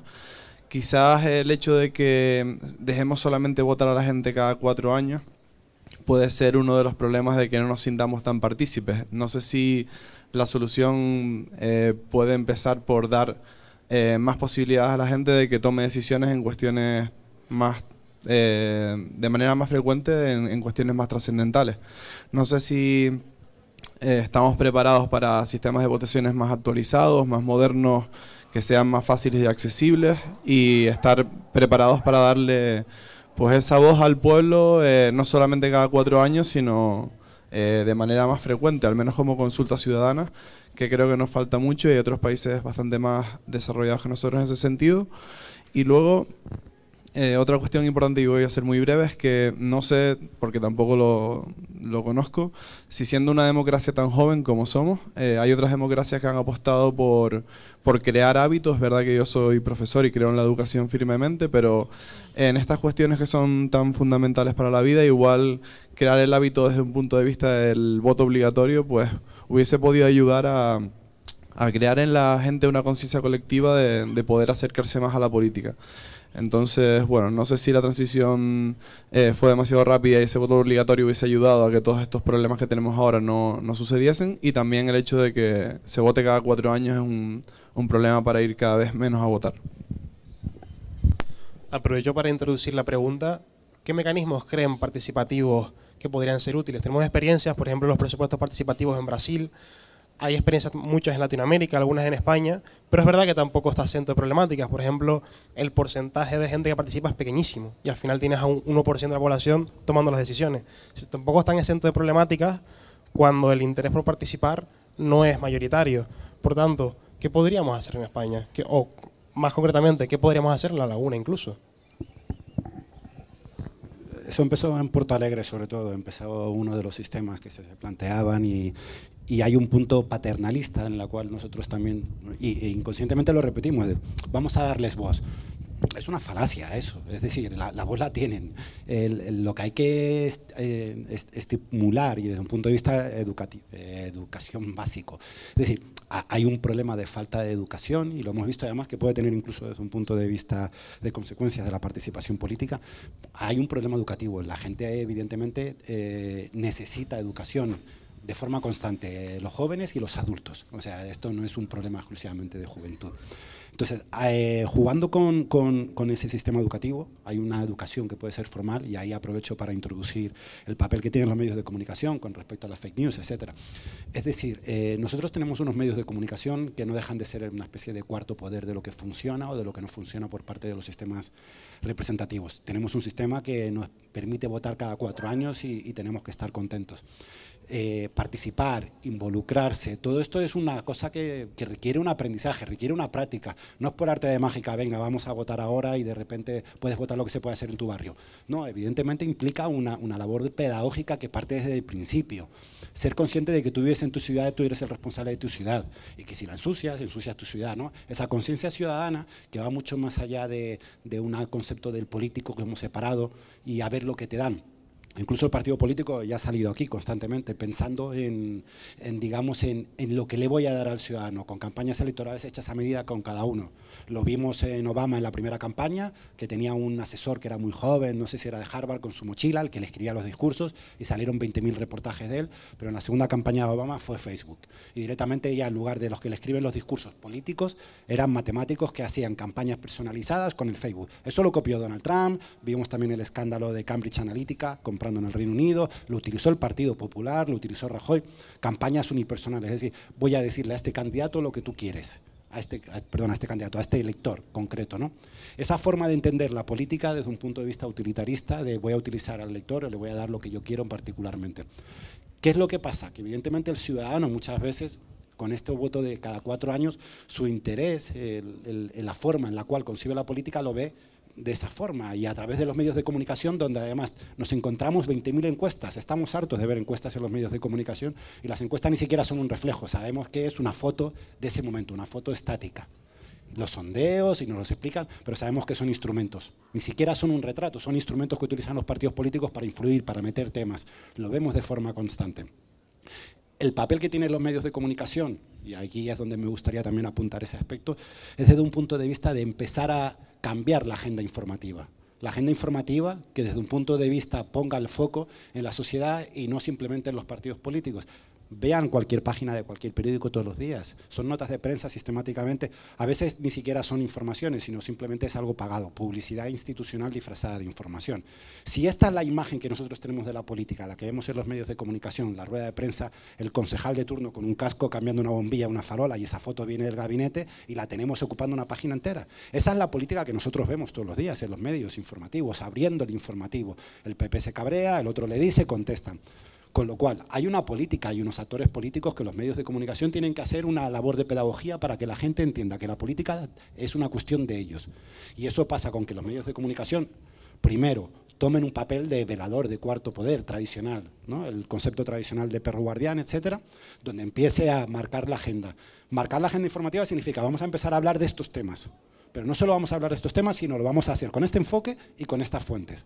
A partir de ahora, cada vez que se hable de política, en lugar de coger el micrófono al concejal de turno, que es lo que se hace habitualmente, vamos a elegir nosotros los temas, porque la agenda informativa la marcamos nosotros. Vamos a elegir los actores y vamos al enfoque. A partir de aquí vamos a tener una representación de lo que es la política diferente, porque percibimos la política en base a lo que nos vemos en los medios de comunicación, trasladado también a las redes sociales. Eso implica que vamos a empezar a tener una educación, y con lo cual, cuando veamos que la política es algo que va de nosotros, es una fórmula desde luego mucho más útil para poder empezar a participar. Y luego el resto de los mecanismos llevan tiempo. No podemos montar simplemente una democracia con unos sistemas de modelo participativo y esperar que de repente venga todo el mundo a votar. Obviamente no. Hay que hacer pedagogía, hay que hablar con la asociación de vecinos, hay que trabajar con todos los vecinos, y evidentemente podrás incluir o podrás conseguir que de un día para otro empiecen a participar más, o en la escuela. No es un proceso a corto plazo, mañana mismo no vamos a encontrar la solución, y en cualquiera de los casos Tenemos que vivir con el sistema del modelo representativo y está ahí, perfecto, pero se tiene que complementar con modelos de democracia directa o participativa y se tiene que complementar con la calle. Si abandonamos la calle, volvemos a esa dinámica constante en la que todo reside en el pleno y la gente puede venir al pleno como espectador. Ese no es el modelo que queremos, es un modelo que evidentemente implica muchos cambios desde un punto de vista transversal. Omar. Coincido con Samuel y además, por poner un poco el foco en cómo funciona, alrededor de la pregunta que comentabas, cómo funciona esto en España, no hay nada que te obligue a bajar a la participación ciudadana, a tener sistemas de votación digital en tus municipios, y ya ni muchísimo menos hablamos a nivel insular o a nivel de comunidad o estatal. No hay ninguna ley que te obligue. Los ayuntamientos desarrollan reglamentos para la participación ciudadana y todos los intentos que ha habido de pequeños grupos políticos de desarrollar esto han sido ampliamente ignorados. La última propuesta fue de Más País en el Congreso de los Diputados para tener una ley orgánica de participación ciudadana, además planteando como que la participación ciudadana es un derecho fundamental que tenemos. Obviamente nadie quiso eso porque ¿cuál va a ser el momento en el que el político diga, ah, claro, voy a decirle a dejar que la gente decida cosas si ya las estoy decidiendo yo, ¿no? Estamos en manos de la voluntad de determinadas personas. Estamos en manos de la alcaldesa de Barcelona, en manos de la consejera de Participación Ciudadana del Cabildo de La Palma, que se ha volcado en la participación ciudadana del tema del volcán, en manos de, no sé, de políticos que quieren hacer cosas concretas en lugares muy concretos. El Ayuntamiento de Madrid también dio un buen papel y creo recordar ahora que en Berlín hace muy poquito se votó que se iba a expropiar a determinados propietarios un montón de viviendas para ponerlas en alquiler. Fue un referéndum súper importante a nivel municipal. Al final, si la pregunta es interesante, la gente va a ir a votar. En las últimas elecciones catalanas relacionadas con la independencia votó el 80 y algo % de la población. Claro, la pregunta era, ¿vamos a seguir siendo españoles o no?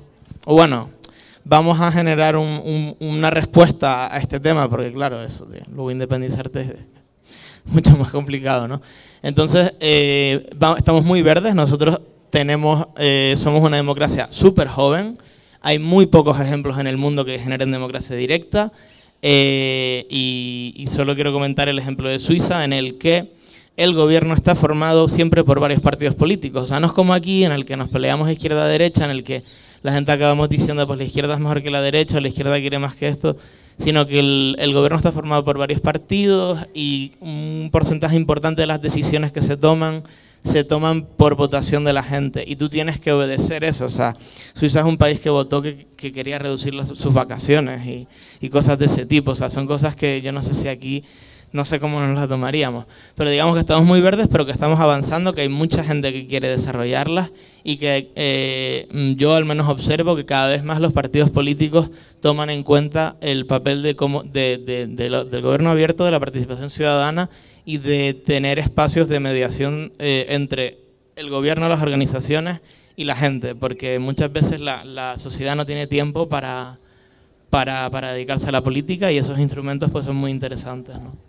Cerramos contigo el bloque, María.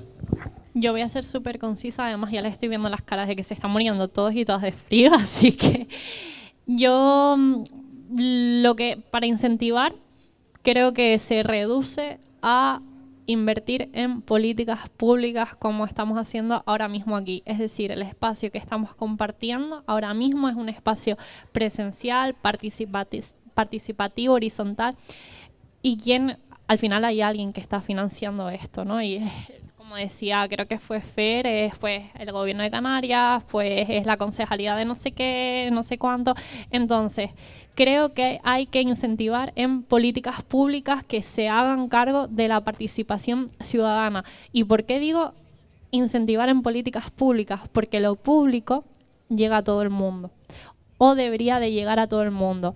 Si seguimos con los sistemas de privatización, es una minoría, y es una minoría pues que ya económicamente su poder adquisitivo es mayor, cuentan con unos privilegios. Entonces creo que esto simplemente, y es lo que dice Omar, o sea, esto no va a cambiar de la noche a la mañana, todo el mundo no va a llegar y va a querer participar. No, no es así. Es con educación, pero con educación que tiene que ser pública, porque es que esta educación pública, lo público, defender lo público, proteger lo público, es la única forma que tenemos de que llegue a todo el mundo, para que todos nos sintamos y todas nos sintamos incluidas en este sistema y todos podamos participar, porque se supone que es esto, que tenemos que participar todos y todas, y si no es invirtiendo en lo público, en políticas públicas, vamos a seguir igual. La política va a ser algo burgués, a las que solo puedan acceder unos pocos. La educación va a seguir siendo también algo burgués, a los que solo puedan acceder unos pocos. Y al final, pues volvemos a lo mismo, ¿no? El sistema capitalista, que lo que genera es ciertas desigualdades, y la única forma que tenemos de luchar contra eso es desde lo público. Y ya. Me gustaría, para cerrar el debate de hoy, movernos hacia el último bloque de todos, ya que nos quedan 20 minutos aproximadamente. Y la idea final es centrarnos en qué sucede en las campañas electorales, ya que tenemos una dentro de muy poco. Es decir, qué estrategias utilizan los partidos, cómo comunican, cómo deciden qué mensajes van a lanzar, hacia quién. Antes comentaba Samuel diferentes estrategias que utilizan para segmentar al final, ¿no? Y yo también a veces he hecho este tipo de análisis y es totalmente cierto. Se intenta, y también por hacer abogado del diablo, sin estos análisis no puedes saber qué piensa la gente, ni qué quiere, y por tanto tampoco puedes adaptar tu programa ni tus propuestas a las personas. Si no haces este tipo de estudios, quedas totalmente alejado en tu cueva hermética. Pero por traer, como hemos hecho hasta ahora, 2 datos para sentar el debate, lo que ven en la pantalla es el porcentaje de gente indecisa. Es decir, cuando le preguntas a quién vas a votar, te responden no sé, no contesta. Esto no es malo per se, es totalmente lógico y razonable. Y lo que pueden ver, que es muy peculiar, son las flechas rojas. Es decir, la curva de indecisos, con el tiempo, sigue esta curva. Se incrementa a medida que pasan las elecciones y va pasando el tiempo. ¿Por qué? Porque la gente evidentemente desconecta, sigue con sus vidas, ya fueron las elecciones, nos olvidamos, no tenemos claro qué están haciendo ni qué queremos votar. Y cuando se acercan las elecciones y los partidos activan la maquinaria y empiezan a llenar todo de carteles, empiezan a enfrentarse entre ellos para poder diferenciarse, empiezan a hablar continuamente de sus propuestas, ahí la gente empieza a volver a decidir y empieza a volver a saber qué le representa, qué no. Es decir, que la campaña tiene una función informativa fundamental y clave. Y sin campaña no sabríamos cuáles son sus propuestas, quiénes son los candidatos, qué nos proponen, qué no. Y esto genera 4 efectos sobre los votantes. Y como pueden ver, el primero de todos es el refuerzo. Es decir, yo voté un partido A en 2019 y votaré al mismo en 2023.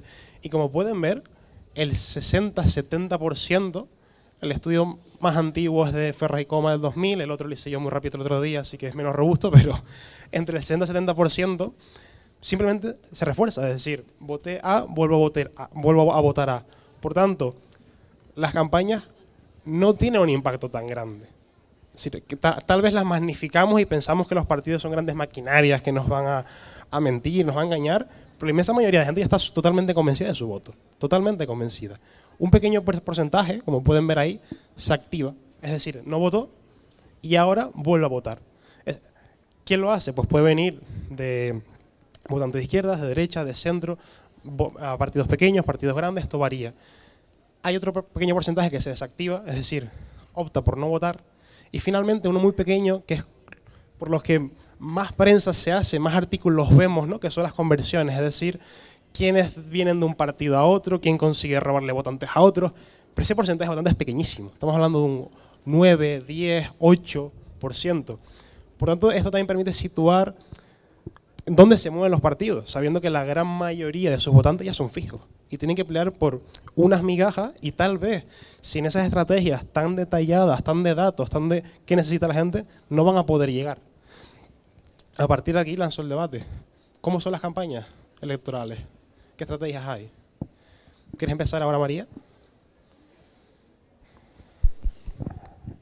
A ver, las campañas. Yo es que estoy de verdad completamente en contra de las campañas, porque yo creo que al final nosotros es lo que dices, no tienen ese como una connotación tan fuerte como para que tú digas, uy, pues voy a votar a este partido. Yo creo que en realidad la gran mayoría de la gente tiene bastante claro a quién va a votar, o puede haber alguna duda, ¿no? Pero siempre se mueve esa duda, esa pequeña duda se mueve más o menos en partidos bastante similares.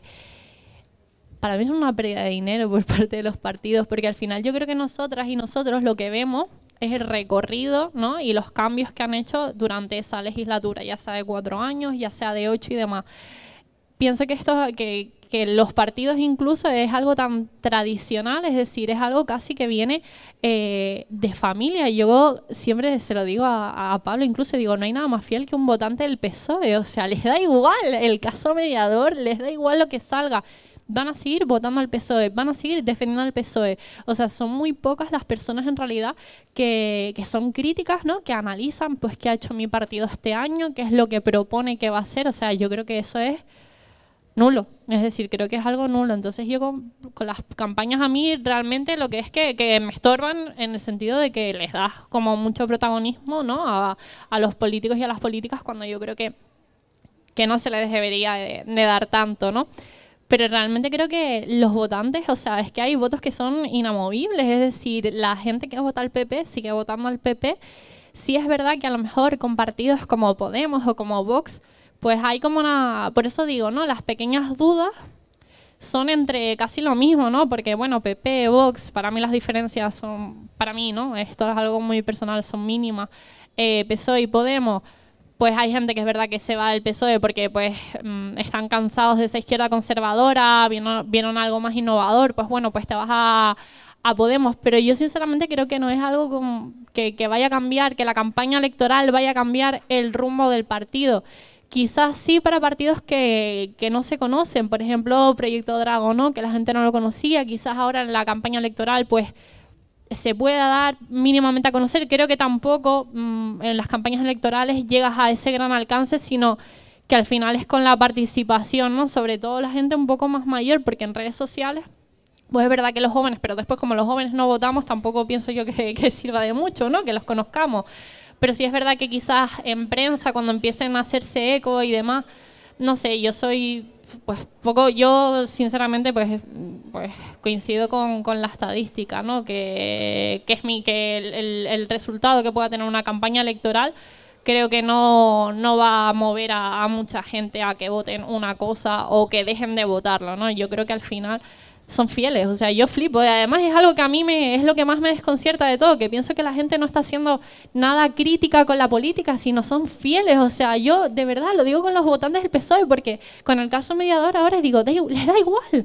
Con el caso de Cuna del Alma, era como mucha gente me decía, no, yo no estoy a favor de lo de Cuna del Alma, pero voy a seguir votando al PSOE. Y es como, te da igual, o sea, te da prácticamente igual. Entonces, creo que una campaña electoral, pues poco va a ser, en realidad poco va a ser. Así que para mí es una pérdida de dinero para ellos, para la gente de los partidos políticos, pero sí es verdad que también veo, lo veo muchísimo, me pasa con las campañas de Coalición Canarias, que veo a gente súper mayor, ¿no? La veo súper contenta, es como ese aire esperanzador que le dan, y ves a las señoras súper mayores de 60, 65 años con las banderas así, ondeándolas, y digo, lo están disfrutando tanto, y esto claro, solo te pasa en las campañas, ¿no? En las campañas electorales, que es como una especie de fiesta que sirve.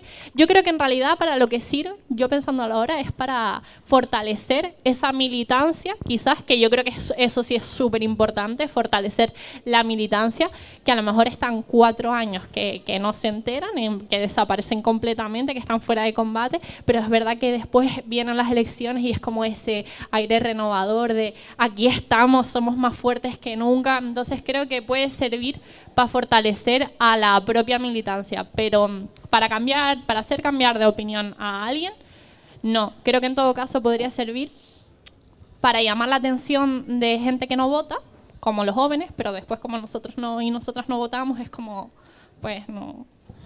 ¿Tu perspectiva también es tan negativa, Omar? No, hombre, a ver, es verdad que hay diferentes hay diferentes generaciones y no es lo mismo tener 60 años y tener en la memoria, no sé, antes iba a los mítines un montón de gente. la plaza de toros llena de gente en los años 80, ¿no? Ahora mismo quien va a los mítines, a las campañas, son gente que, yo por lo que me contaba mi familia, que obviamente pues todos están metidos en cosas de esas, cosas políticas, cosas... Entonces, ahora mismo quien va a los mítines son militantes, fundamentalmente. Vivimos en una campaña permanente y la gente que a lo mejor se activa por una campaña, pues es rarito, porque es que es tan fuerte el boom que mete constantemente la política, que yo creo que irán perdiendo importancia con el tiempo y irán perdiendo el papel que juegan, porque es bastante molesto. Es decir, yo el otro día me llegó publicidad de esta a mi casa y es un señor que no votaría nunca, pero es molesto que tú llegas al buzón de tu casa y tengas la cara del nota este. O sea, es como además nadie es así, ¿sabes? O sea, nadie tiene esa cara, ¿no? Con el Photoshop, o sea, es raro, ¿no? Yo pienso que con el tiempo irá perdiendo importancia, pero bueno, lo iremos viendo. Desde luego los partidos deberían atender a este gráfico, es decir, de poco sirve hacer esa campaña, gastarse todo ese dinero en ello. Y te quería preguntar, Romen, que ya que has hecho parte de los datos, si esto en España es así y cómo era en otros países, si habías investigado algo, porque claro, esto que comentaba María, de que la gente no cambia el voto en clásico, sobre todo los votantes del PP, del PSOE de Coalición Canaria, la gente más mayor, pues no, ¿vale? Si eso es así en otros países, porque yo tengo la sensación de que aquí somos especialmente de nuestra parroquia, ¿no? No sé. Es similar y la verdad que también les digo, mi interpretación es bastante diferente y más positiva. También tengo otra perspectiva a la hora de analizarlo. Pero sí, es similar los patrones de voto en Europa o en países de democracia consolidada. Y Samuel, si te pediría para cerrar ya el debate y concluir, antes de que la gente se nos muera de frío. Sí, que hace un poquito de rasca. La verdad que tiene WhatsApp porque como estaba siendo asesor en campañas electorales y encima enseño técnica de comunicación política, no me gustan las elecciones. Pero es que me parecen un espectáculo, o sea, me parecen además, está básicamente orientados a un sector muy minoritario, en este caso que puede haber de indecisos. Se habla mucho de que las campañas electorales lo que hace es no ganar elecciones, sino no perderlas, ¿no? Ese tipo de frases que se repiten como mantras, la fiesta de la democracia, etcétera. Todo esto genera básicamente, o por lo menos te permite o contribuye a esa sensación de que la democracia pasa por las elecciones, que es una cosa que sucede cada 4 años y luego nos olvidamos, etcétera, y vamos como si fuera el derbi de fútbol, ¿no? Como si fuera el gran partido y cada 4 años vamos a la fiesta, como los Juegos Olímpicos o como el Mundial de Fútbol en un país súper democrático de Oriente Medio, ¿no? Es decir, todo ese tipo de cosas precisamente está estrechamente vinculado, pero es que la geopolítica o la forma en la que entendemos que se hacen las cosas en política nos llevamos muchos disgustos los que pensamos que de alguna forma existe una hipocresía constante, ¿no? Defendemos los derechos humanos y luego hacemos un mundial de fútbol en un país donde vamos. Y en cambio en otros países los respetamos a pesar de que maten a periodistas y y los derechos humanos sea una asignatura pendiente. Y esto sucede con lo que vinculado, me he ido un poco al otro lado, pero vinculado con el sentido que nosotros tendemos al final lo que hay detrás de esos personajes que precisamente se han convertido en personajes. Y por eso es lo que no me gusta de ese concepto de las elecciones convertidas en actores protagonistas como si fuera la gala de los Goya o de los Oscar, etcétera. Ese punto de una política alejada de la realidad, de la ciudadanía, donde realmente todo se maquina en lugares, en salas, con los ordenadores, buscando datos, comparando por aquí, voy a darle ese discurso. Y eso es lo que me da bastante pena desde un punto de vista de lo que es el sistema político actual y donde los partidos políticos han convertido todo esto precisamente en esa especie de espectáculo que al final, y efectivamente, y ahí sí que los datos están bastante claros, que somos muy fanáticos de nuestro equipo de fútbol y al final pues de nuestro telediario, si queremos ser de un medio de comunicación u otro, y de nuestro partido político. Y lo que queda por ahí suelto, que no tiene las cosas muy claras y que son marcas, esos son los que se caen. Lo vieron perfectamente con el caso de Ciudadanos. Era un partido que no tenía ideología. Si la hubiera tenido hubiera quedado claro, pero parecía como era la Esperanza Partido Liberal Europeo en España. Sabemos que en España teníamos izquierda-derecha, la derecha aglutinaba todo, pero no teníamos un partido liberal europeo al estilo de los países de Holanda, Bélgica, etcétera. y parecía que era esa especie de partido liberal muy abierto desde un punto de vista en temas sociales. Lo económico nunca lo vamos a tocar, no se preocupen, pero luego hemos visto que le hemos dado una vuelta y ha tenido una cara. ¿Qué es lo que ha pasado? Que el electorado vio que ante la copia y el original, pues nos vamos al original, que era Vox, o el Partido Popular, que desde luego era el que daba ese discurso que es el de toda la vida.